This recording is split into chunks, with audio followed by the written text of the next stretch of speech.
Boa noite a todos. Sejam bem-vindos à nossa Casa Espírita. Inicialmente, como de costume em toda reunião espírita, a gente vai dar lida no Evangelho, no capítulo 7 especificamente, Mistérios ocultos aos doutos e aos prudentes, o item 8. Pode parecer singular que Jesus renda graças a Deus por haver revelado essas coisas aos simples e aos pequenos, que são os pobres de espírito, e por as ter ocultado aos doutos e aos prudentes, mais aptos, na aparência, a compreendê-las. É que cumpra se entenda que os primeiros são os humildes, são os que se humilham diante de Deus e não se consideram superiores a toda a gente. Os segundos são orgulhosos, envaidecidos do seu saber mundano, os quais se julgam prudentes, porque negam e tratam a Deus de igual para igual, quando não se recusam a admiti-lo, porquanto na antiguidade douto era sinônimo de sábio. Por isso é que Deus lhes deixa a pesquisa dos segredos da terra e revela-os do céu aos simples e aos humildes, diante deles se prostra. Então é com essa mensagem que vou convidar todos a fechar os olhos para a gente entrar em sintonia com o Mestre Jesus. Que todos os espíritos amigos, os nossos espíritos mentores, que eles estejam conosco presentes nesse momento, auxiliando-nos a abrir a mente e o coração para as palavras do Cristo, para que possamos, de certa forma, receber um tratamento espiritual durante esse momento, receber todas as benesses espirituais, que os espíritos mentores desse trabalho, mentores da Casa Espírita, possam estar nos auxiliando a cada um de nós, aos desencarnados e aos encarnados, para que tudo ocorra de forma tranquila e fluida. Obrigado, Mestre Jesus, por essa oportunidade mais uma vez. Que assim seja. Então, boa noite a todos. Antes de iniciar, eu quero fazer uma pergunta a todos vocês. Tem alguém aqui que é casado? Posso levantar a mão? Estamos 1, 2, 3, 4, 5, 6, 7, 8, 9, 10. Tem alguma pessoa aqui que está querendo um casamento e pensa no futuro em ter alguém? Pode ser assim, morar junto tem? Aí temos 2. Os outros não estão satisfeitos, solteiros. Mas porventura a vida pode nos trazer ali algum companheiro, Quantas pessoas aí não batem o pé, que não quer ninguém, e de repente aparece aquela pessoa que tanto se afiniza, Isso a gente não tem como combinar. A futura espiritualidade, ela pode muito bem nos surpreender nesse ponto. Até falando disso, tem uma minha irmã nossa, que nossa querida Kitty Bid, ela sabe, conhece, que ela me surpreendeu, que ela falava assim, Deus me livre, ela já casou uma vez, não deu certo o relacionamento, e ela falou assim, nossa, nunca que eu quero arrumar outra pessoa, vou morrer sozinha. E antes de ontem eu tive a notícia que ela está firme e feliz, já até está morando com a pessoa. Então assim, tudo pode acontecer na vida. O tema de hoje é a visão espírita do casamento. Então eu perguntei para vocês, Então tem algumas pessoas aqui que são casadas, tem algumas pessoas que aspiram ao casamento, tem algumas pessoas que já passaram pelo casamento e tem algumas que podem se casar aí no futuro, Então, a gente perguntar para que serve o casamento? Ele tem uma finalidade, ele tem uma função útil, A convivência no lar, ela realmente é válida? Se isso é um progresso ou uma regressão ao casamento? O que vocês acham, Pode ser o quê? Porque às vezes é tão maravilhoso, às vezes é difícil. Por que nós temos muitas vezes de passar por esse momento da vida? Então, para começar, a gente vai ler a passagem lá do Evangelho de Atos 16, capítulo 31. E eles disseram, crei no Senhor Jesus Cristo e serás salvo, tu e a tua casa. Quando a gente fala casa, a gente geralmente está traduzindo a questão família, Uma coisa que é muito importante, que muitas vezes a gente carrega. Muitas vezes a gente não quer ter, Tem a opção, opta por não ter nenhum companheiro, Ou não consegue achar uma pessoa adequada ao seu modo de vida, ao seu coração. Então mas de todo jeito a gente tem a nossa família. Às vezes a gente tem o nosso pai, a gente tem a nossa mãe, a gente tem irmãos, né, algum primo distante que a gente considera família, que muitas das vezes serve como apoio a nós, serve apoio a quem a gente vai procurar. A gente pode não querer para si, mas a gente está, de certa forma, incluído em alguma forma de família. E essa família teve raiz de alguma forma, seja na geração anterior ou na mais antiga ainda, teve pés num casamento.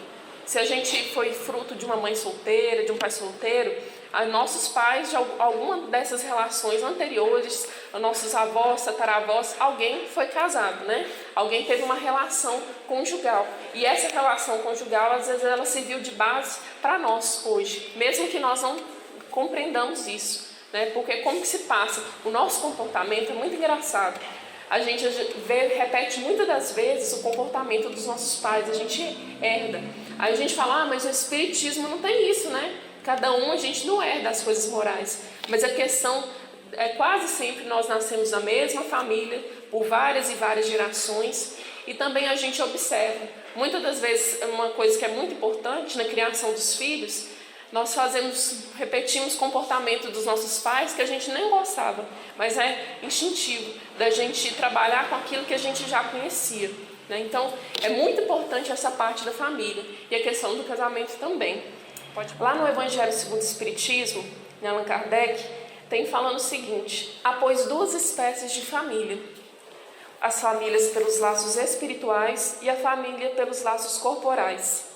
Então é interessante a gente falar nisso, porque a gente fala assim, nossa, eu tenho um amigo que ele é muito mais família minha do que meu próprio irmão. Eu não tenho afinidade nenhuma com os meus familiares. Quando eu vou reunir, eu quero comemorar, eu vou comemorar com as outras pessoas que eu tenho afinidade. Isso é normal? Muito tranquilo isso. Inclusive, no Espiritismo dá essa explicação, que é a família espiritual, são as pessoas que a gente tem afinidade, são os laços que vão durar, né, que às vezes já nasceram num passado, né, já no plano espiritual ou em outras encarnações, e a gente ainda cultivou pela afinidade, né, esses laços, e eles vão perdurar após o desencarne. Então isso é bastante compreensível. E as famílias pelos laços corporais, que são os nossos pais, as nossas mães, nossos irmãos. Por quê? São aquelas famílias que a gente realmente está ligado fisicamente pelo sangue. Muitas vezes nós estamos nem ligados, é quase que presos, né? São pessoas que podem ser por afinidade, pessoas que têm amor um pelo outro, podem ser por inimigos do passado, que se a gente for deixar um inimigo, a gente não quer ficar próximo dele, pessoas que a gente tem totalmente aversão, então a gente se distancia. Então Deus, como uma forma de nos unir para poder resgatar esses laços que estão doloridos, esses laços que estão precisando de realmente um conserto, precisando de amor e auxílio, o perdão, aí Deus nos traz como uma família corporal, muitas vezes para a gente conviver forçadamente com essa pessoa, mesmo que por um curto período de espaço na nossa vida. Porque a gente, por exemplo, se a gente tem alguma dificuldade com o pai, com a mãe, a gente fala, quero sair de casa, não aguento eles, mas eu vou conviver ali pelo menos uns 16 anos com esses familiares. Depois eu posso sumir e não ver eles nunca mais. Mas esses 16 anos eu tive a oportunidade de estar com eles e aprender com eles. Então é por isso essa troca. E é interessante que essas famílias elas podem se coincidir. A gente pode ser que a nossa parentela física, as pessoas que a gente tem na nossa família sanguínea aqui na Terra, podem ser familiares espirituais, pessoas que a gente tem afinidade. Isso acontece muito. E é muito bonito de se ver quando as pessoas realmente têm muito amor entre si, aquela convivência muito gostosa. Mas nos estágios que nós estamos, num planeta de provas e expiações, geralmente, pelo menos um ali perdido tem. Uma pessoa que não tem, está precisando de resgate, não tem afinidade com os demais, mas está ali para poder enaltecer esses laços familiares. São duráveis as primeiras, que as famílias espirituais, elas se fortalecem pela purificação e se perpetuam no mundo dos espíritos, através das várias migrações da alma.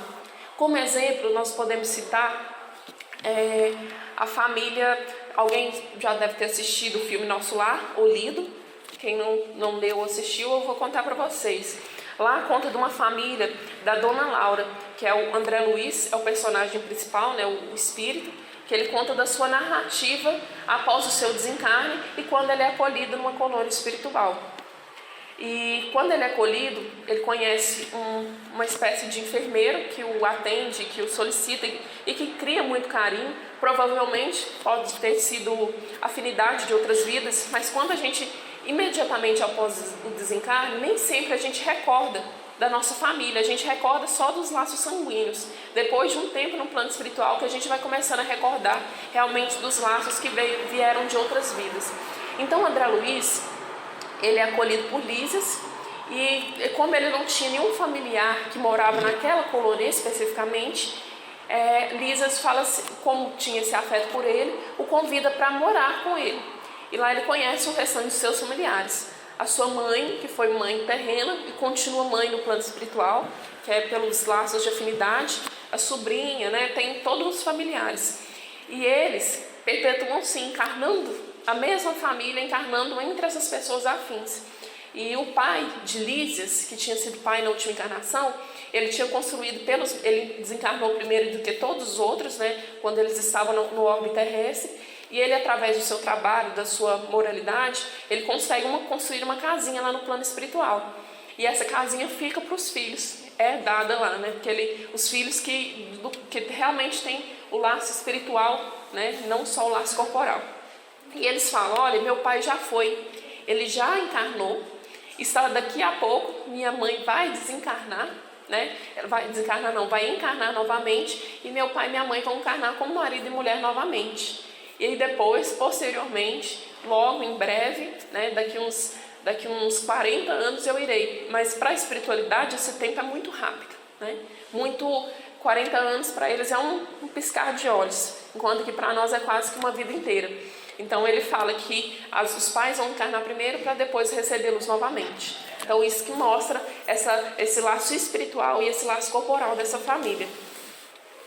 As segundas, que são as famílias de laços corporais, que todos nós temos de alguma forma, elas são frágeis como a matéria, se extinguem com o tempo e muitas vezes se dissolvem moralmente, já na existência atual. Então pode muito acontecer, igual os relacionamentos afetivos. A gente acha uma pessoa que acha que aquela pessoa vai ser para a nossa vida toda, até a nossa morte. Mas às vezes com os problemas que aparecem, a gente não consegue suportar, a outra pessoa também não consegue suportar, motivos N que podem acontecer, a gente dissolve já essa família, que acontece por aqui. Então elas realmente são frágeis, A gente vê quantas famílias se transformam. Às vezes tem um pai e a mãe, eles têm filhos, e daí depois eles se separam, encontram outras pessoas e têm mais filhos. Então realmente muda muito essa questão, amplia esse lado, essa questão de família corporal, ela pode modificar muito. Organização da família. O Instituto da Família que nós conhecemos, ele é organizado no plano espiritual antes de projetar-se na Terra. O que vocês imaginam? Que nós nascemos aqui e encontramos as pessoas ao acaso? Ou é realmente planejado? Ou realmente as pessoas que eu estou aqui hoje são determinadamente as pessoas com quem eu deveria conviver? O colégio familiar tem suas origens sagradas na esfera espiritual. Esse conceito de família, tudo tem base na espiritualidade, que a família é realmente uma evolução. Tanto que eu vou ler uma pergunta aqui do Livro dos Espíritos para vocês, que é a pergunta 695. Será contrário à lei da natureza o casamento, isto é, a união permanente de dois seres? É um progresso na marcha da humanidade. Então essa constituição de família nossa é realmente um progresso que nós herdamos lá do plano espiritual. Qual seria para a sociedade o resultado do relaxamento dos laços de família? Uma recrudescência do egoísmo, Significa o quê? Se acabasse com o instituto da família, nossa, ia ser um caos. Porque muitas das vezes o que nos segura é a nossa base familiar, esse núcleo de afetividade. Em seus laços reúnem-se todos aqueles que se comprometeram no além a desenvolver na Terra uma tarefa construtiva de fraternidade real e definitiva. Mas esse aqui é um detalhe, assim, é uma coisa que nem sempre acontece, nem tudo é planejado. que também acontece muito aqui na Terra e que os espíritos lá no plano espiritual, eles têm dificuldade com isso, que é a questão dos acidentes, né? Que às vezes a gente é muito afobado, né? Vai relacionando com uma pessoa, enquanto mal conviveu, já acha que é a pessoa da vida. E às vezes não é. Aí a gente se prende a uma pessoa que na verdade não deveria ser o nosso companheiro. Mas provavelmente nós encarnaremos com ele outras vezes, porque nós contrairemos débitos, né? A gente vai ter problemas, né, afetivos, né, discussões familiares que vão gerar ressentimentos. Então nós vamos ter esse vínculo com essa pessoa para sempre. E aquela pessoa que nós deveríamos encontrar, que realmente estava planejado para ali, aí a espiritualidade posterga esse plano, né, que fica para depois. Então a gente só vai aumentando nossos débitos. Por isso que a gente não pode ser tão afoito nos relacionamentos. Lógico que tem pessoas que são verdadeiras almas gêmeas, que têm muita afinidade espiritual, que ao se encontrar se reconhece logo de cara. Mas hoje a gente não tem essa tamanha sensibilidade de saber o que é verdadeiro ou não. Porque às vezes nós levamos como as sensações físicas, as paixões carnais, como se fosse algo que fosse duradouro, né? E na verdade, quando a gente vai realmente conviver, ter a convivência familiar, a gente vai ver que aquela pessoa não é tão maravilhosa. E que aquele fogo do início, aquele amor todo, aquela paixão, ela passa muito rapidamente. A família, inquestionavelmente, constitui o mais notável núcleo de libertação e de aprendizagem para os espíritos chegados ao mundo das densas energias, nas atividades de renovação individual. Uma coisa que é muito interessante na questão do casamento em si, que nós estamos falando hoje, é que nós nos equilibramos sexualmente. Quando a gente está solteiro, porque a gente se relaciona com outras pessoas, a gente faz sexo com uma pessoa, depois passa um tempo, a gente encontra outra, faz sexo com essa outra pessoa. De certa forma, a gente nos causa um certo desequilíbrio, porque quando a gente faz sexo, na verdade, é uma coisa sublime, era para ser uma troca de energia, algo maravilhoso, algo construtivo.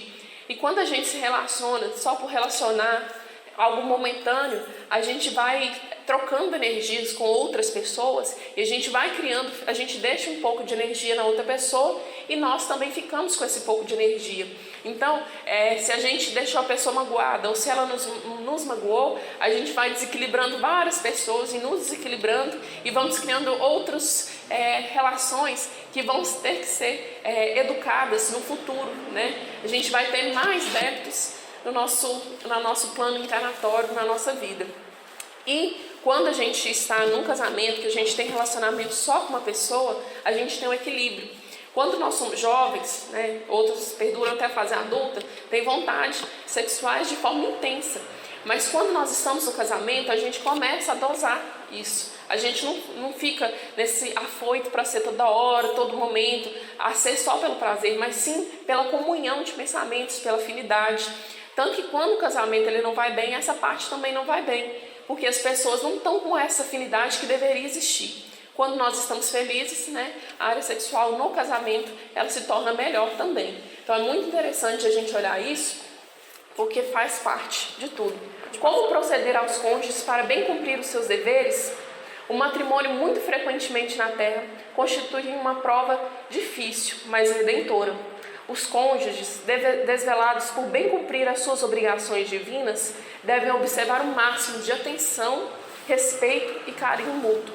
Será que nós estamos respeitando, né, as pessoas, os nossos parceiros? Estamos tendo carinho mútuo com eles? Concentrando-se ambos no lar. Sempre que haja um perigo, ameaçando-lhe a felicidade doméstica, porque na prece e na vigilância espiritual encontrarão sempre as melhores defesas. Por isso que é importante nós termos uma religião, termos alguma crença, né? Para a gente sempre pedir, a gente sempre entrar em sintonia. Porque a gente pensa assim, olha, para os casados aí, eu talvez seja uma pessoa que tem uma afinidade assim, maior com o esposo, que nunca brigou, né? Pode acontecer, mas pela grande maioria da população, muitas vezes dá vontade de chutar o balde, de falar assim, tchau, não consigo mais, não dou conta de suportar isso que acontece. E a gente vai pensar, não, vou separar mesmo, não quero, não posso, nem sou obrigada Aí passa um tempo, a gente respira, dorme, falei, não, aí passou, né? Passa o sentimento. Mas isso é comum nos relacionamentos, porque nós estamos o quê? Aprendendo. E é muito difícil essa questão de ceder. É muito difícil porque um casamento é isso. É ceder, aprender a ceder, né? Aprender a conviver com o outro. Muito, realmente é uma tarefa complicada de se adquirir. O casamento ou união permanente de dois seres, como é óbvio, implica o regime de vivência pelo qual duas criaturas se confiam uma à outra no campo da assistência mútua. Então, o que acontece? Nós temos que ter essa assistência de forma contínua. A pessoa, quantas vezes a pessoa chega no trabalho, quer contar alguma coisa que aconteceu, aí a pessoa conta e o outro parceiro está lá viajando, pensa, nossa, eu tenho que fazer isso amanhã, aí finge que está escutando. Aí depois a pessoa comenta, você lembra disso? Fala assim, o quê? Você não falou? Por quê? Porque a gente, na hora, divagou. Isso a gente acontece, é muito fácil de acontecer. Mas as pessoas que são bastante afins, né? Quando a gente tem interesse no outro, por exemplo, quando a gente está no início de namoro, que está aquela coisa maravilhosa, o outro fala, a gente, né, pede, tudo é importante. Depois, com o passar do tempo, se a gente não cuidar, esse respeito mútuo, esse carinho mútuo vai passando e o outro a gente vai distanciando, não vai se conectando tão completamente como era no passado. E aí, como eu tinha falado, os tipos de relacionamento, os tipos de casamentos. Tem os acidentais, como eu falei, que a gente tropeça na pessoa, né, e começa um relacionamento que não estava planejado. E aí isso pode nos complicar de muitas formas na nossa vida. Tem aí aqui nos provacionais, que são mais de 90% dos relacionamentos existentes hoje no planeta Terra, que são aqueles que nós temos débitos com aquela pessoa, né? Alguma coisa, ou a pessoa nos feriu no passado, ou a gente feriu essa pessoa de alguma forma, e isso a gente vai carregar, vai encontrar essa pessoa várias e várias vezes. Tem os sacrificiais, lembrando novamente do livro Nosso Lar, quando o André Luiz, ele tem uma mãe, né, que ela o visita lá na coluna espiritual, aí a gente pergunta por que ela não fica com ele? Porque ela é um espírito elevado, um espírito que ela já merece estar em outro planeta, né, um mundo melhor. E um mundo que o André Luiz não pode ir devido à sua inferioridade. Mas ela desce até a Terra para auxiliar o André Luiz, né? E ela ainda desce mais profundamente para auxiliar o seu esposo, que foi o último esposo da encarnação. Ele atraía constantemente, estava no umbral numa situação muito difícil, totalmente doido, porque ele se perdeu nessa parte sexual. Ele tinha 2 amantes fixas e essas amantes ficavam sugando ele o tempo todo. E ela, com sacrifício, ela não precisava, ninguém a obrigou, ela quis, né, nascer novamente com seu antigo esposo, porque ela realmente o amava de uma forma transcendental, ainda que para ele não fosse recíproco. Então ela escolhe nascer com ele novamente, com o marido e esposo, e as duas amantes dele seriam as filhas. Por que ela pediu que fossem as filhas? Além de saber regular esses laços afetivos desse pai com essas amantes, e para que ela aprendesse a amá-las, porque ela, de certa forma, ainda sente um pouco, né, de receio com essas irmãs. Então a gente vê quão é grandioso esse tipo de espírito. Tem um outro caso que também é no livro Renúncia, de Emmanuel, que Alcione é um espírito também extremamente grandioso. Ele pede para poder nascer com sua alma gêmea, assim, só porque de forma só que inferior, ela evoluiu e ele não. Os dois eram para se encontrar e tudo, e ela sofre, né? Ela passa por uma vida totalmente de sacrifício, né, em prol desse amado, que não era necessário. E os afins, que são espíritos que não é aquela afinidade perfeita 100%, mas que eles se sentem muito bem com o outro, são verdadeiramente amigos. E esse outro, né, que nós almejamos são encontros de almas gêmeas, almas realmente de extrema afinidade, de extrema evolução, que vêm aqui para poder, mas geralmente para elas se encontrarem, elas precisam ter alguma missão muito grande, porque para Deus permitir que elas nasçam no planeta, né, juntas, que aí é coisa demais, muito mérito. Todo compromisso afetivo, portanto, que envolve 2 indivíduos, torna-se de magna importância para o comportamento psicológico de ambos. Rupturas abruptas, cenas agressivas, Atitudes levianas e vulgaridade geram lesões na alma da vítima, assim como naquele que as assume. Eu estou insatisfeito com o meu casamento, vou sair fora. Vai sair fora. mas o outro, se ela ficou com o sentimento partido, ficou, triste, então é um débitozinho que a gente ganha. Mas eu sou a certa da história, eu fiz tudo certinho, fiz tudo bonitinho, ele que não fez. Infelizmente, qualquer sofrimento que a gente causa em alguém, a gente tem esse débito. Lógico que a outra pessoa ela vai ter esse compromisso também, ela tem muito mais débito, mas mesmo assim a gente continua com essa relação. Alguns problemas familiares, o ciúme. A gente primeiro tem gente que acha ciúme bonitinho, fala assim, nossa, que gracinha, é bom, ele tem ciúme de mim, significa que ele gosta. Vamos ver se é bem assim. O ciúme, gente, quando ele começa a ser grande demais, quando ele começa, a gente quer, aquela coisa de segurar a pessoa, saber o que ela está fazendo, saber com quem ela conversou. Será que ela vai se apaixonar por alguém? A gente começa a sufocar a pessoa. E a pessoa ela não tem mais a liberdade. Isso não é amor.